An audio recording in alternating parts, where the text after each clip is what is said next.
The Bright Futures Scholarship was created in 1997 and has been controversial from the start. Now more than ever with the economic recession, this has become a hot-button issue due to budget cuts.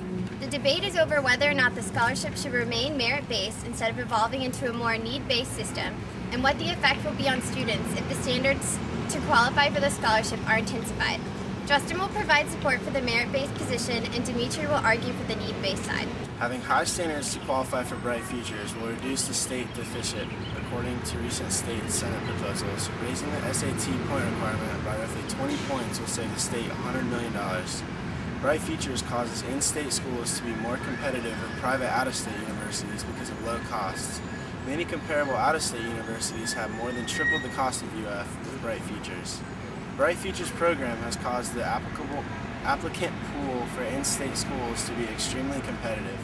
Since introducing Bright Futures, UF's admission rate has dropped from 51% in '96 to 37% in 2008. Rewarding good academic behavior promotes more motivation to succeed in school. Approximately 75% of state-funded financial aid programs are need-based and not merit. Those who do not qualify for need-based aid will not receive any aid by the government, even if they cannot afford to go to college. A recent report by the Office of Program Policy Analysis and Government Accountability shows that setting a higher bar will almost certainly reduce minority access to higher education.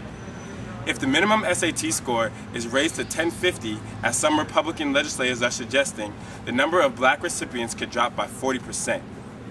Lower income kids do not have the same opportunity and support as higher income kids do, making the system inherently unfair. It is the lower income kids who generally tend to receive the lowest test scores. Therefore, higher income kids are reaping the benefits of the scholarship program when they are capable of paying for their education without the scholarship. If they raise the standards, a separate needs-based scholarship should be created. Ideally, however, Bright Futures should solely be need-based because students with higher test scores could qualify for other merit-based scholarships not funded by the state. Changes are already having huge effects on students. We now have to pay more for a college education due to the flat fee per credit hour. Bright Futures no longer covers textbook expenses, and if you need to drop a class, you will be required to pay for it in full.